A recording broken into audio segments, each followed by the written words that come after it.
We lit live. This is WPBC Chicago. Yeah. 77.3, your hottest digital station.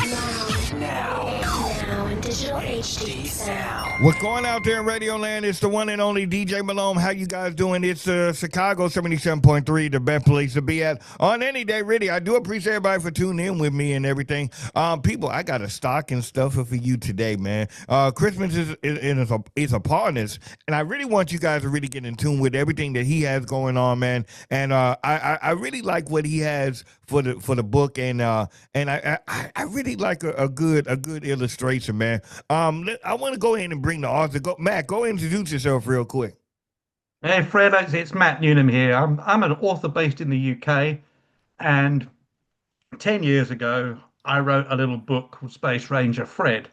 And over the last decade or so, new books have come out, and recently the latest book has come out, which is a whole new adventure, and it's Space Ranger Fred and the Great Galactic Bake Off, where absolutely crazy things happen with a 6-year-old kid that's teaching kids STEM stuff and baking stuff and throwing things around and making a mess and just doing things that kids do well. I like this, man. I really do. I really like this. So let's go ahead and dive into everything, man. And before we get into the book, I want my listeners to get to know you because you're a brilliant man yourself, Matt, as well. Let's go ahead and dive into you real quick, man. Who is Matt? Me, I was born in the UK. Okay. Then I went and spent 30 years living in South Africa, where I wrote a little book called Space Ranger Fred. Okay. And then at the time, I was working as a marketing manager for a software company, doing all sorts of crazy, boring stuff, lots of marketing, lots of communication. And writing was very much a huge part of my life, my career. Okay. And I didn't know then that I could write stories. I was able to write news articles, and I've been published all over the world. But I wrote a little book when my world fell apart. And I have a massive faith, and my faith is what's kept me through it. But at that time, I needed an outlet when all hell was breaking loose in my life, and I wrote a little book. And ever since then, I've dreamt is probably the right word of becoming a writer. And about 6 or 8 months ago, I was in a position where I could jump into it full time. So here I am doing that. So I've spent years working in the communications and IT industry, and I can talk about that till I'm blue in the face. But now my passion is writing and really getting kids to fall in love with reading again and beginning to believe in themselves. That's what I'm doing this for. That's real. I really like this, man. And I think too is in this day of age, kids are just so used to just scrolling up and down. And there's no good feeling in reading a really good book anymore, man. It's like a lot of these kids, they just want to. I don't think a lot of these kids are interested in reading, but I think it's necessary. You know what I'm saying?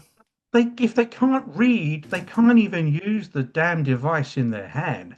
Just looking at pictures isn't enough. They need to be able to read, but kids also need to be able to use their imagination and use that thing inside their head called a brain to think things through, not just be told this is that and that is this. They need to be able to find out for themselves. And reading allows them to explore that and think different thoughts and find out different things. I know here in the States, I know they haven't got rid of the libraries per se, but it's not the way that it used to be. They're basically putting out like, oh well, you can go grab a book from like a learning tree or whatever, but it's not the library that it was back when. When do you think that kind of changed for society? I think it's been progressive. I don't think there was a particular point in time. You can't blame a president or you can't blame a administration. You can't blame an individual. It's been progressive. Technology has infiltrated people's lives, which in a way is a good thing. Yeah. But books have always been there. But even look back to something which is even more what you're sort of more passionate about, the music, the hip hop and things like that. that has come from the streets, but the people that were the hip hop stars had this magic in them. They learned the power of words. They learned to read. They may have come through tough times, but listen to the lyrics in that. And you're going to hear that books, writers like me, really inspired them. So, I'm kind of talking to someone here who can preach to the converted, but preach to people that might not understand that books are so important. So it's been something that's been progressive, but books are always there. But it's not just books. If you need to be able to pass a subject at the school, you've got to be able to read. And sadly, books are seen as old school. But do you know what? The smartest people in the world read lots of books. You ask your current president whether you agree with him or not. It's neither here nor there. Ask him what he read growing up. That's made him who he is. Previous presidents, sports stars, film stars, even humble teachers have had a library of books around them. And kids today are deprived. They don't have access to books. That's real though. You're speaking nothing but real, man. You're speaking nothing but real. So, now before we dive into the book, what was this and I know this is the goal now, but when younger, was this always were you always good with words and what was like some of your top books growing up? I've got a series of blog posts on my own author website, mattnewnhamauthor.com. Okay. And over the last, I don't know, half a dozen weeks or so, I've been looking at the books and authors that have inspired me. And I've had everybody in there from the children's authors, such as C.S. Lewis, who wrote some amazing stories about Narnia. The kids today know of the films, but they started with a fantastic book. That was one of the first I started reading. Then I got involved with, started reading Kenneth Graham's Wind in the Willows. Okay. But I'm always reading books. I've currently been reading a book by an author called Nick Louth, and he writes thrillers. And so I've been inspired all my life, but I was told by my mother that I was always very good with words. I always loved reading. I could always make up my own version of a story or tell a story. And it's something that I guess has stuck with me. My grandparents loved reading to me. My parents loved reading to me. I used to read to my own little sister. I used to read to my son. And because of that, it's instilled a love of reading and a love of books in the whole family. I like this, man. This is real dope. This is real dope. Now, I really like the illustration of it. We were kind of going off air. What possessed you to start with that illustration of the book? Well, let's go ahead. I'm gonna tell the people the name of the book, man. I want you guys to really get in tune with this one because I think it's so cool. Space Ranger. So let's talk about this, man. How did this all come about? How did it all come about? Believe it or not, I'd gone through a really tough time. Okay. I was in a very dark space. My ex-wife had attempted suicide, and my son found her unconscious. And events like that play havoc in anybody's life. And at that point, I quit my full-time job in IT to be a father, to be a dad. And at that point, I had to try and make a living. So I fell back on my writing. And I got asked in about 2013, 2014 to write a short story for an English teacher. Wow. And the story was for him to be able to talk about space in a classroom environment. Okay. So I wrote a short little story called Space Ranger Max, but I thought it was too good, so I held it back. Okay. And then wrote another short piece, which he paid me for. I was happy with it. And about a year later, someone saw this story on my laptop, and they says, "You've got to do something with this. It's absolutely brilliant." So that gave rise to what became Space Ranger Fred and the Shoelace Adventure. And that was 2015. And I launched it late 2015. And ever since then, Fred's just been under my skin. Life got in the way a little bit. I wrote another book a year later, then a gap of 2 years. I wrote the third book. So I've got Space Ranger Fred and the Shoelace Adventure.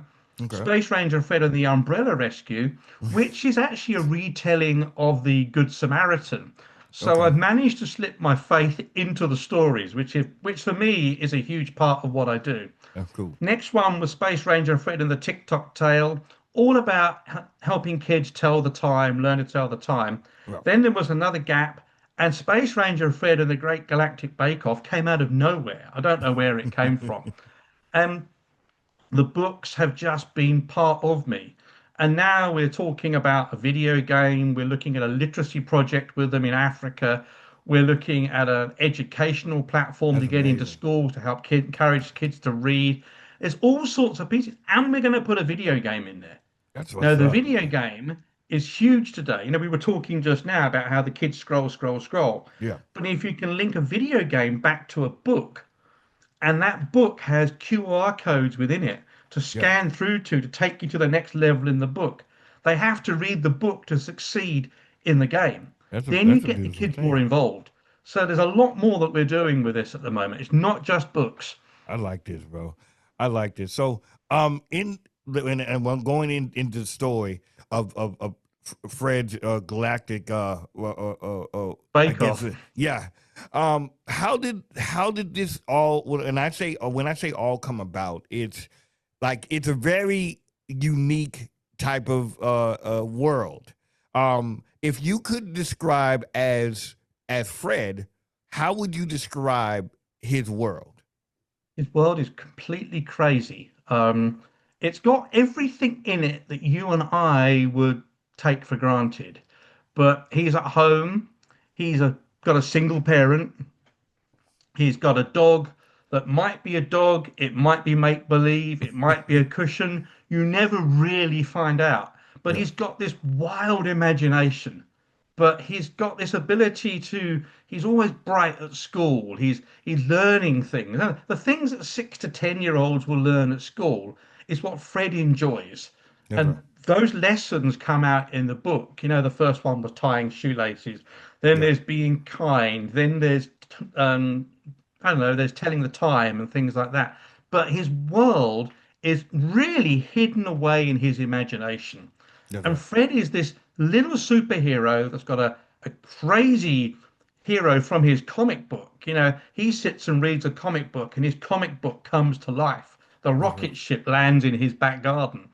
And this crazy Zando Centauri comes out, who's this stiff upper-lipped general major type superhero with a huge ego, continuously brushing his teeth, completely and utterly clueless at most things, but Wow. somehow muddles through. They end up going on adventures to solve everyday problems for an emperor on a made-up planet called Jambori. Okay. And this Emperor Gandori, superiorly wise, amazing guy, and whatever, but at the Okay. same time, completely clueless.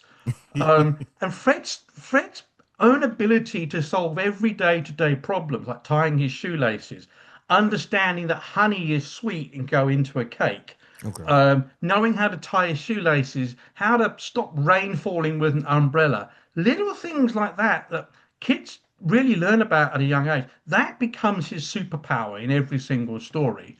I love this. We're working on the next one at the moment, which is all called the Space Ranger Fred and the Ghostly Cries of Een, which Okay. is set on a planet with ghosts. And he learns that wind blows through doors and makes a whistle.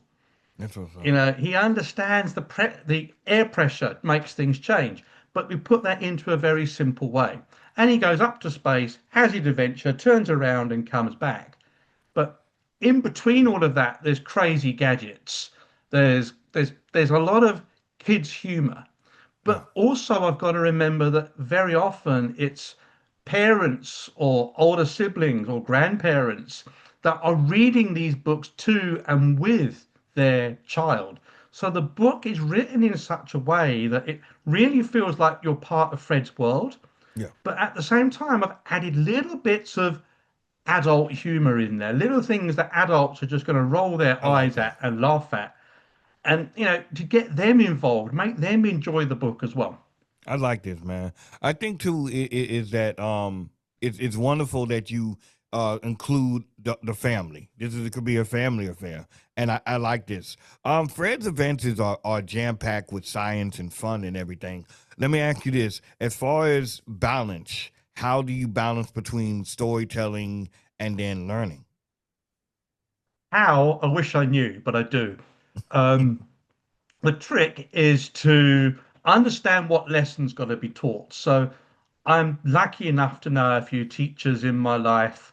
I've got people that work on my team that have connections with various school curriculums around the world. Okay. So I'm able to bounce ideas off of them. So we look at the school curricula and say, okay, if they're learning physics, for example, kids at this age group need to understand the following. So we take the following and then we storify it. Okay. Something that I've learned over the years is the power of storytelling in a business environment is powerful. So the Okay. power of storytelling in learning is equally the same. I like And that. being able to storify something as simple as a ship pulling a rocket ship pulling up through gravity and breaking into space, breaking through the atmosphere, Yeah. and saying, okay, at the same time saying, well, the Earth's pull is trying to pull it backwards. There's a thrust going up. Yeah. You can make it really boring by standing there and lecturing. But when you turn that into a story and let the child or the reader just feel the ability that they're actually in that rocket ship, Yeah. they begin to understand what's being taught. So Yeah. I the like that. balance is actually not in balance, it's in hiding the teaching so well that they don't know that they're learning a lesson, That's but right. then leave pieces hanging so the child will answer or ask a question. When a child asks a question and mum or dad don't know, they have to go looking for the answer because the child will pester and pester and pester. Over. You know what Yeah. kids are like. They Yeah. keep asking and asking and asking until they've got the answer. Yeah. And that then bonds parent and child or parent and children or parents and children together in the hunt for that answer. And so again, the teaching becomes ongoing. So the books become part of a learning experience. That's right. And I don't like to call it teaching. I don't know what it is. It's it's learning by osmosis or something along those lines, I reckon. That's right. I think though too is this is amazing to me. Have how the response has been as far as like teacher wise or in the classroom. Like have you got any good responses from I've I guess from them? Yeah, I've read in classrooms. And one, the kids love it because I actually love. I'm a big kid. I've never grown up, I don't think. But the teachers just respond and they says the kids become animated by it. I don't have to read more than a page or two of the book, Mm, and then I leave it, and we get talking about things and whatever about the book, and the kids then want the book. I've had kids, parents of kids, come back to me saying their kids have read the first book over and over again, yes, sir. and then when they ask silly things, why do I use the full name of Zando Centauri all the time? Why don't I just call him Zando? I says there's reasons for that. I says your child is learning the patterns of the letters. So I'm getting that sort of feedback from schools. I would love to come and read to a few schools in the States, Yeah, we got particularly to make that schools where happen, there's, man. I don't want to use the word, but underprivileged is a word that's bandied around. But some of the schools, just to get kids to really understand what readings and writing is all about. And Yeah, a kids, it's the kids in the classrooms that give me the ideas for the next book. That's always the way. But kids love it, teachers love it. that's what's up. And I was out in South Africa a couple of weeks ago, and my books have ended up on the shelves of a primary school over there. And the Okay. feedback from the teachers has been amazing. The kids want to read the books. They love the pictures. Richie Williams was like finding gold for my illustrations. That's right. He's drawn these illustrations, and he's become my right-hand man in the whole thing. I like. I really. You know what? I'm really am surprised that this hasn't like it's blown up. But I wanted people to really dive into this because I think that this is like a chicken noodle soup type of deal, and I really think that this could help elevate just the generation that's coming up. I want to ask like a geeky question though. I want to ask Look at this. the geeky question. So now we talk about Jett, Fred's dog. So I Yeah. want to ask this about this. What was a important thing for you to include in the animal, like to make it strong and everything? Funny thing was, it wasn't so much about the animal. It was about the loneliness that children can feel. Okay. They've got busy parents and things like that. That dog became the invisible friend. Okay. In the book, the dog, you're never quite sure whether it's a real dog, a cushion, or doesn't exist at all. The Mm, dog plays a really, really small part in it. But for Fred, for 6-year-old Fred, it becomes something to talk to that can't answer back. But that's right. I always give it a little bit of movement. So Fred asks the dog a question, and I'll put in there the dog rolls over and scratches a flea. Mm, The dog becomes humorous, but it's that it's that little voice inside a child that's quite lonely. that's right. So yeah, the dog plays an important part in it, in so much that it highlights the fact that kids these days need someone to talk to. That's They right. need to have that ability to talk without being talked to back. There's none of this, hey, be quiet. It's that this is about friendship. Yeah, and I think too is that it takes to um some you got to have something to cope with everything that's going on in the Yep. world. I look Coping at mechanism.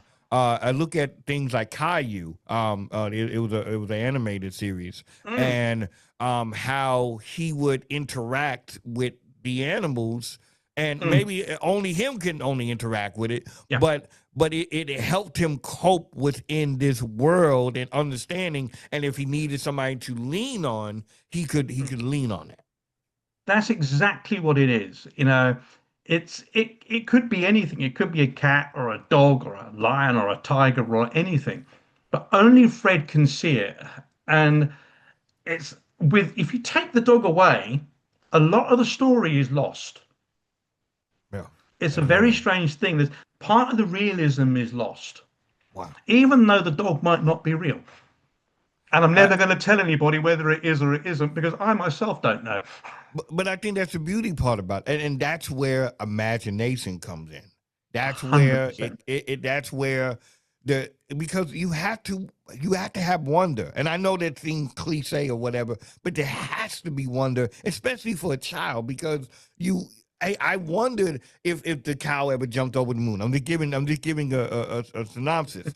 The things that are really are in a child's head are, are are completely fine. They're Yeah. supposed to be there. You're supposed to wonder and have imagination and stretch it. Oh yeah, like my daughter, like when she was younger, she could tell me, oh, I got this friend and he's like this tall and he has six eyes and everything, and that's a beautiful thing. It's I think It's I think absolutely.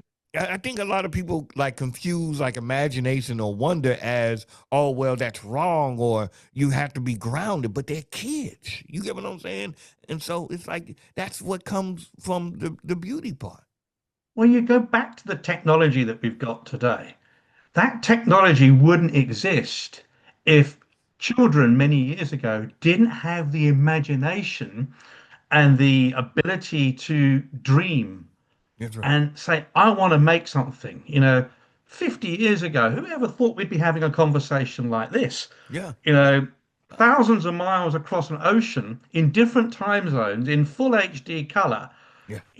It seems impossible. Yeah. Only 50 years ago, we were struggling to send a document across the ocean. That's But right. that Yeah. requires imagination to be able to do that. And in taking that imagination as you grow older is absolutely vital. But you've got to take it all the way back to schooling days and foster that imagination.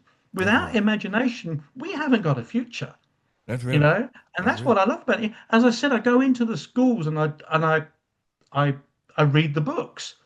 But then I ask the kids, what would you like to see Fred do? Or what would you do in space? Yeah. And the answers that come back, some of them are absolutely ridiculous.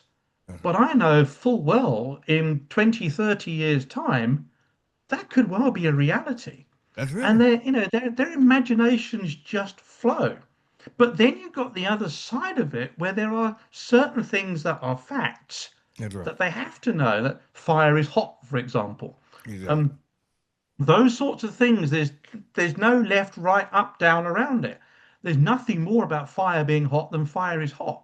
That's right. So That's right. you've got to get that balance, but fostering the imagination, letting kids dream, letting kids believe in themselves before they're being shot down in flames to say, you can't say that, you can't do that. Yeah. You can't Yeah. do that. That's You've got to real. let the kids thrive. The most successful kids in the world, or the most successful adults, have been the kids that have been able to dream and make things That's up, right. make up That's right. stories. And yeah, just imagine, just believe and just dream. That's real, man. I like this. This has been a real dope conversation, man. I ain't gonna lie to you, man. I really I could hope, talk to you for hours. I'm man. enjoying every minute of this, I have to admit. Definitely, man. No, well, now let me, because I want people to plug into the book. Where can the people find it at everywhere? Easiest thing is spacerangerfred.com and then go and look on Amazon.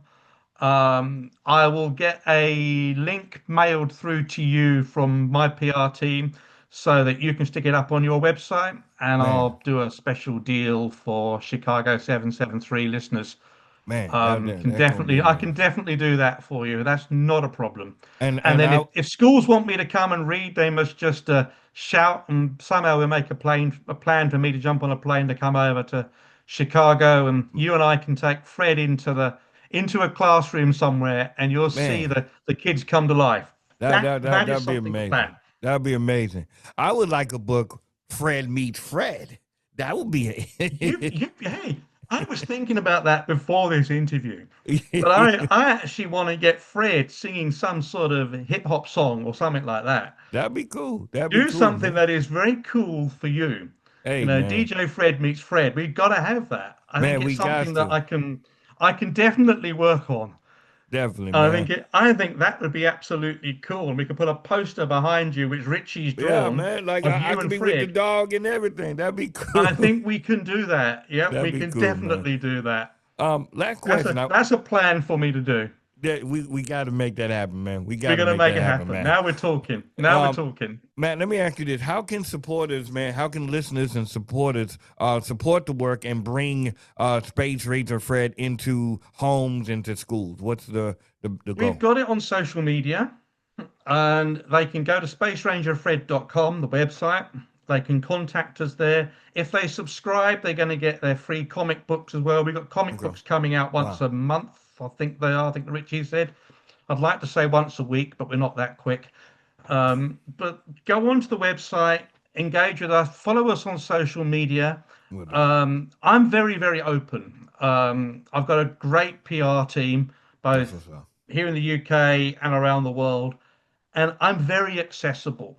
I want to be accessible. I want these books in there. I want people to give me ideas to put into the books. I like that. I want schools to ask, how can we get involved? And I'm happy to come and put a couple of books in a school library. Yeah, Also, that sort of thing is absolutely vital.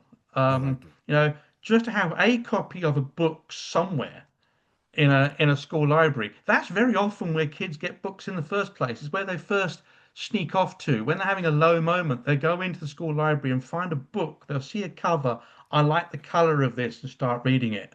Hey, man. That to me is vital. But realistically, website and social media. I like this. Now, color scheme wise, and this is kind of this off note. Color scheme wise, how did this like what? Why those colors? Because I know there has to be some type of science to it for the colors. It's primary colors. We've kept it. Richie's kept it simple. I don't think there was any plan. I looked at a number of illustrators, Well, and Richie came to the party with this very childlike style, which actually is very sophisticated when you really look at it. But the colors are bright and bold and simple. right. And I'm not afraid to say that without Richie, the books wouldn't be anywhere near where they are right now. Um, I have to give him a big shout out all the time That's because real. His illustrations are amazing, but it's really just keeping things simple. We didn't want to go yellow like the Simpsons have done and things like that.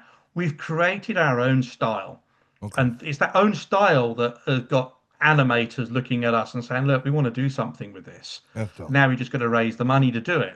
So if anybody's out there with $500,000, please phone DJ Fred and we'll share it. Hey, we'll definitely send them your way, no, man. But the illustrations, the colors, it's bold and colorful.